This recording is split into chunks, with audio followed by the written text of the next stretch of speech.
Aqui na Voz do Campo, nós conversamos agora com Carlos Cogo, especialista, consultor do agro brasileiro, da Carlos Cogo Consultoria Agroeconômica, que vai falar um pouquinho de mercado, preço do soja, dólar, essas coisas importantes que faz parte da vida de todo produtor rural. Ontem, os Estados Unidos, o USDA, Departamento de Agricultura do Ministério da Agricultura dos Estados Unidos, divulgou o último relatório da safra americana. E o Carlos Cogo tem informação para nós aqui na Voz do Campo. Carlos, satisfação em tê-lo aqui conosco no programa A Voz do Campo. Saudações a todos os ouvintes da Voz do Campo. É uma satisfação para nós também aqui poder colaborar. Carlos, o USDA, que é o Departamento lá de Agricultura americano, publicou nessa semana o último relatório da safra americana. Impressionante os números e um crescimento que teve a safra, a produção de grãos dos Estados Unidos, especialmente soja e milho.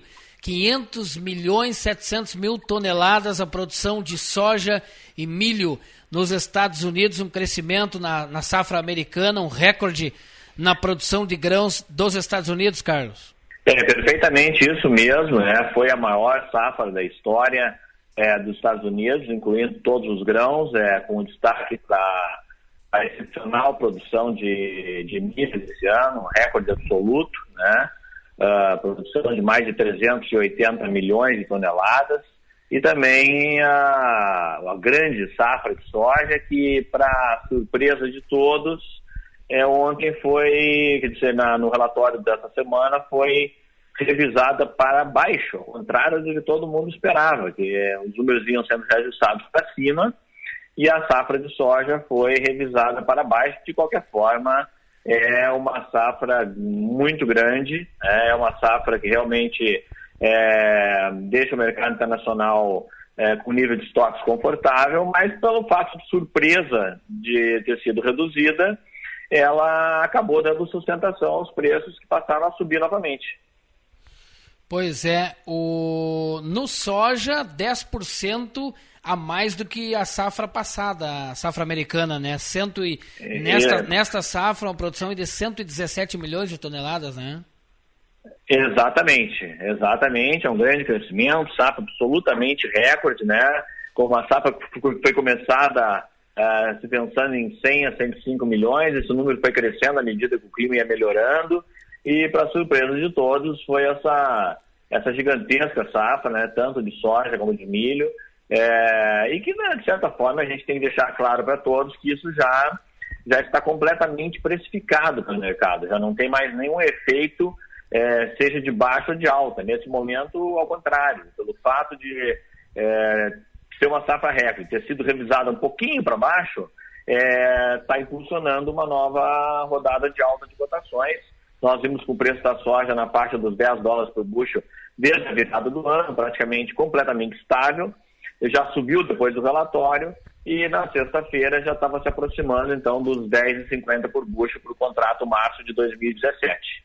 Pois é, a expectativa, Carlos, passa a ser agora a safra argentina dos nossos vizinhos, irmãos argentinos, que também tem uma expectativa de uma boa safra no país vizinho, na Argentina, para nós vermos o comportamento dos preços dos grãos, especialmente do soja, Carlos Cogo. Essa talvez hoje no mercado ainda é a única dúvida que permaneça, que é a questão da safra argentina. Eles tiveram duas situações diferentes. Primeiro passaram por um período seco, depois passaram por excesso de chuvas, tiveram problemas com incêndios florestais que pegaram áreas de lavoura também.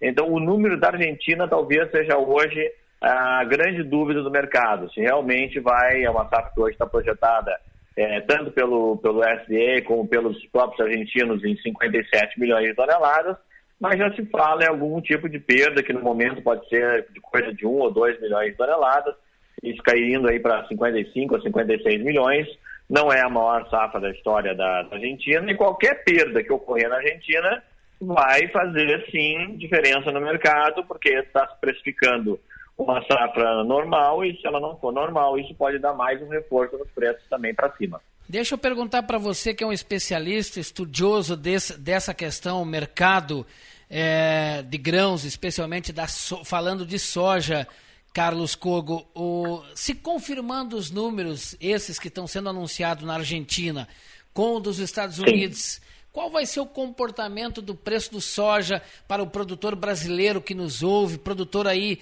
na região do Paraguai também, produtores que estão na expectativa, começando a colher o soja e aqueles ainda esperando aqui na região sul do Brasil e outros já começando a colher.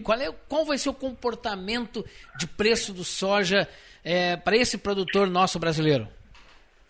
Bom, primeira coisa, a gente pode falar em preços firmes. Os preços estão bem sustentados, até porque não há no horizonte uma perspectiva de que venha a haver uma queda dos preços futuros, não há nenhum motivo para que isso aconteça. Nós temos duas coisas, basicamente, em aberto e que poderão vir a mexer com os preços. A primeira delas é a questão da presidência dos Estados Unidos, né? Quando efetivamente a presidência assumiu, Donald Trump, nós vamos ver, de fato, aquilo que ele vinha prometendo em toda a campanha eleitoral e que continua repetindo na mídia que vai executar.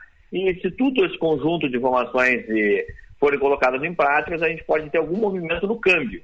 Ou seja, no dólar norte-americano, na taxa de juros dos Estados Unidos, e isso pode afetar a competitividade da soja norte-americana, que pode ficar prejudicada com um dólar mais valorizado, e por outro lado também pode acabar tendo algum tipo de impacto no câmbio no Brasil e também no preço, evidentemente, no preço da soja. Então isso ainda é uma coisa que está realmente aberta. E a segunda coisa é o próprio Brasil, o desenrolar todo da questão política, da reforma da Previdência, de todos os acertos, que acabou gerando uma calmaria no mercado de câmbio. Os juros aí já sofreram a primeira queda do ano, já se pensa em taxa de juros Selic abaixo de 10% ainda esse ano, e tudo isso também pode até servir para conter um pouco a cotação do câmbio, e é o que realmente para o produtor de soja não interessa, né? Um dólar mais baixo, e é isso que aconteceu. Nós vimos um dólar do patamar de R$4, quando a soja ultrapassou 90 a saca na região sul e sudeste do Brasil, e agora os patamares de preços são bem diferentes, né? São preços aí que estão rodando na casa dos R$70 a R$72, um preço bastante bom ainda, mas a um dólar que nesse momento está abaixo da linha dos R$3,20. Então o câmbio também vai ser um fator decisivo. Se o dólar cair mais, ele pode pressionar o preço para baixo. Se o dólar ficar nos níveis que estão, os preços vão se manter ao redor do que nós estamos vendo no mês de janeiro desse ano, e esse preço representa uma rentabilidade muito boa para o produtor de soja. Pois é, você falando que depende do câmbio, a questão do dólar, que hoje está em 13,17, em torno disso, eu te pergunto, você arriscaria dizer a questão do dólar, porque depende também, me parece, lhe ouvindo atentamente, me parece que depende muito de decisões políticas. Donald Trump na frente do comando da maior nação do mundo, tudo pode acontecer na questão dólar, né, Carlos Cogo? Perfeitamente. Ali será um ponto de inflexão, onde a gente vai conhecer os destinos do Fed, do Banco Central americano, o que vai fazer com a taxa de juros, pode artificialmente, com medidas, valorizar o dólar, né, buscar uma melhor competitividade dos produtos norte-americanos, tentar impactar as importações, que as importações sejam menos competitivas dentro dos Estados Unidos. Tudo isso pode acabar mexendo com o câmbio. Mas eu aqui tenho uma boa referência, que é uma pesquisa que é feita semanalmente com os maiores bancos do Brasil, e onde eles apontam, então, o comportamento do câmbio. Não é uma coisa absolutamente precisa, mas dá uma direção do que os bancos internacionais, estrangeiros e os bancos brasileiros de grande porte estão pensando, né? E esses bancos, nesse momento, semanalmente é feito um acompanhamento, e no acompanhamento que saiu essa semana, eles apostam que o ano de 2017 vai fechar com um câmbio de R$3,60, tá? Que seria um nível bem superior ao que nós estamos vendo hoje. Agora, a menor estimativa de um banco foi 3,45 e a maior foi 3,90, com essa mediana aí de 3,60, tá? Então, é é uma visão quase generalizada dos bancos e dos grandes estrategistas de bancos que o câmbio ainda vai se posicionar num patamar mais alto, coisa que nós não podemos esperar por curto prazo, não é isso que está se vendo, tá? O curto prazo a gente deve ficar na linha que está se vendo hoje aí, até que venha uma dessas novidades que nós falamos, venha aparecer para o mercado em relação a Trump, em relação à política econômica do Brasil, taxa de juros. Aí sim nós vamos ter uma condição melhor de fazer uma expectativa de câmbio. Também não vejo espaço para o câmbio baixar muito mais do que está hoje. Sim, a safra no Brasil, a previsão da Conab, 214 milhões de toneladas de grãos, aí envolve o soja, arroz, milho, um crescimento de 15%, em torno de 15%, Carlos Kogo? Nós aqui na consultoria também temos uma estimativa de safra que é superior a essa, eu vou explicar a todos os ouvintes por quê.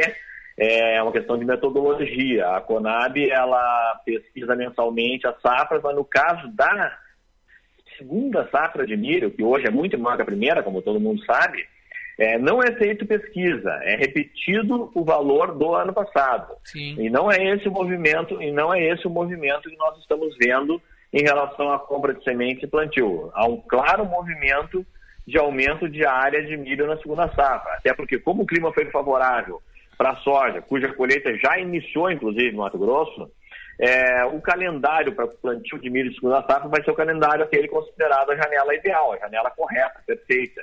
Então, já as outras consultorias de porte brasileira também já trabalham com cenário de aumento de área bem expressivo na segunda safra. Nós estamos trabalhando com um cenário de crescimento de 8% na área da segunda safra.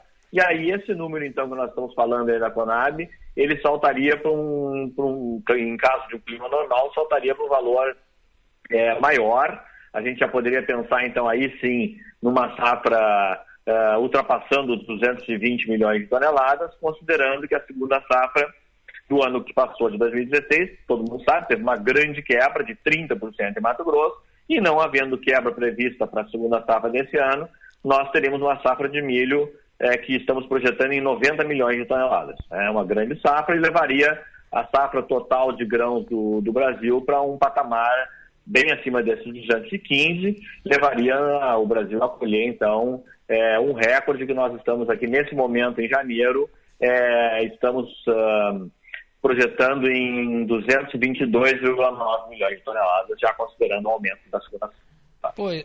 Pois é. Você acredita que vai se manter os preços que estão hoje aí, que a gente está vendo? Vai se manter esses preços aí, Carlos, ou pode haver uma grande surpresa aí? No caso da soja, não. No caso da soja, não acho que não deve haver uma grande surpresa. O que deve acontecer é que, sazonalmente, a gente tem uma pressão de baixa na soja nos meses de março, abril e maio, que é natural, porque você tem uma concentração da colheita. Esse ano é um ano um pouco diferente, onde ocorreram menos vendas antecipadas de soja no Brasil. Os produtores optaram em vender menos soja futura, em função do preço ter chegado a um nível muito alto em junho do ano passado, e depois disso o preço começou a declinar e os produtores praticamente abandonaram as vendas antecipadas. Isso vai acabar acarretando um certo transtorno para os primeiros meses de 2017, à medida que muita gente vai ter que comercializar ao mesmo tempo, tem que embarcar isso, esses contratos todos, exportações, etc. E isso pode acabar elevando o custo de frete, pode acabar reduzindo pontualmente durante algum período os preços FOB produtor lá em função de toda a pressão de embarque, etc., e fretes e tudo mais. O prêmio no porto pode sofrer alguma pressão também, ficar mais baixo, mas isso deve ser pontual e durar durante algum tempo, e o produtor deve olhar tudo isso com bastante calma, para a tendência de o preço se manter sustentado aí no decorrer deste ano. Esse raciocínio vale só para a soja, né? À medida que para o milho o ano vai ser completamente diferente, vai ser um ano de preço bem mais baixo, com toda certeza. Pois é. Ouvindo atentamente o que você diz, me remete a dizer ao produtor rural que nos ouve pelo Brasil afora, na Voz do Campo, que o produtor está num mercado bastante competitivo, onde tem que cada vez estar mais atento, mais ligado e cada vez melhorando mais no manejo dentro da porteira da fazenda. Não tem dúvida, né, Carlos? Isso não tem nenhuma dúvida, é o item que eu mais tenho enfatizado nas palestras que a gente faz para o Brasil todo, porque o produtor hoje, realmente, o produtor brasileiro, ele é muito profissional, ele é realmente um produtor extremamente tecnificado. Os estrangeiros que vêm ao Brasil e escutam palestras nossas, eles ficam impressionados como se expandiu a produtividade no Brasil, a tecnologia, o uso de variedades transgênicas, o uso de tecnologia de ponta, plantio direto, as coisas sendo feitas todas da forma correta, mas o produtor, infelizmente, ainda muitas vezes peca na estratégia de comercialização, né? Ele espera demais, às vezes, não se protege, não protege o custo variável dele, deixa praticamente toda a safra exposta ao risco de oscilação de câmbio e ainda, às vezes, muitas vezes, peca nesse sentido, né? Quando vê, por exemplo, como aconteceu no ano passado, aquele momento dos preços ali subirem acima dos R$90, havia muitas propostas para vender a soja para abril desse ano a 88, 87, propostas até em alguns momentos de R$90 para entregar em abril de 2017, e os produtores, a maior parte, não quis fazer negócio, pois naquele raciocínio que se chegou a 90, vai chegar a 95, chegou a 95, vai chegar a 100 e assim por diante. E o raciocínio não deveria ser esse, né? Seria diferente. Se chegou a 90, é um preço excelente. Naquele momento, os 90 representavam uma margem bruta de lucro de mais de 60% e deveriam ter feito uma venda entre 30%, 40% até 50% da safra a ser colhida para já construir uma boa média de preço para 2017. Quem fez corretamente. Quem não fez, perdeu uma boa oportunidade. É verdade, não tenha dúvida. É do que você está falando, 90 era um baita de um preço, né? E fica aquela expectativa, aquela ansiedade, se chegou a 90 vai para 95, vai para 100 e acabou diminuindo um pouco. Carlos Cogo, você falando e eu pensando comigo, como o produtor brasileiro é um herói mesmo, é um cara fora de série, é um campeão, porque nós estamos no Brasil e o produtor produzindo dessa forma extraordinária em um país que não tem infraestrutura, estradas precárias, a maior carga tributária do mundo e a maior corrupção da história, e o produtor ainda sendo imbatível, Carlos. Isso é o que mais impressiona, principalmente as empresas que nós atendemos na consultoria aqui, que são multinacionais, e quando vêm os presidentes, vice-presidentes, os CEOs dessas empresas, e participam das consultorias, eles ficam muito impressionados como é que a gente, com todo esse grau de dificuldade, consegue atingir números que são incomparáveis com números de outros países, né? Sim. O crescimento da produção agrícola brasileira é o maior do mundo. Não tem nenhum país hoje que cresça a taxa de 2,5%, 3% ao ano em produção. Isso é muita coisa. Nós crescemos, só para todo mundo ter uma ideia, nós crescemos 13 milhões de hectares em 10 anos no Brasil, em área plantada. Isso é uma área maior do que muitos países do mundo. E nós crescemos em 10 anos, com tudo que você falou, falta de infraestrutura, falta de porto, falta de ferrovia, falta de armazém, toda essa diversidade a gente segue crescendo. E a pergunta que eu mais ouço nesse sentido é: como seria o Brasil com infraestrutura e com condições tributárias de boa concorrência, com ferrovias, com portos modernos, com rodovias em boas condições, com boa capacidade de armazenagem? Juros baixos. O que eu ouço é o seguinte, é tudo assim funcionando, o que eu ouço é o seguinte: vocês seriam simplesmente imbatíveis. Eu vou relatar uma última coisa para você. Num seminário que eu fui fazer uma palestra em Buenos Aires, estavam representantes da Argentina, Paraguai, Estados Unidos, e o secretário, que equivale ao ministro, secretário de Cultura dos Estados Unidos, né? Ele, ao término da minha palestra, fez um comentário na palestra dele de que o Brasil, se solucionar os problemas que eu havia mostrado na minha palestra, seria imbatível no mercado, por exemplo, no mercado de milho global. Palavras dele, né? O que mostra que a gente realmente é muito competitivo, mas ainda pode ser muito mais competitivo. Ok, Carlos Cogo, agradeço a sua atenção com a Voz do Campo. Vamos voltar a falar mais para frente sobre mercado, economia, preço de soja. Agradecemos a sua atenção aí, um grande abraço, amigo, sucesso aí no belo trabalho que você está desenvolvendo no agro brasileiro, Carlos. Muito obrigado, agradeço e vou estar sempre à disposição de todos. As saudações e um bom ano a todos. Ok, Carlos Cogo, Consultoria Carlos Cogo Agroeconômica, trazendo aqui a sua participação em análise de mercado, relatório do USDA, Departamento de Agricultura americano, safra brasileira, argentina, informação que gera valor aqui na Voz do Campo.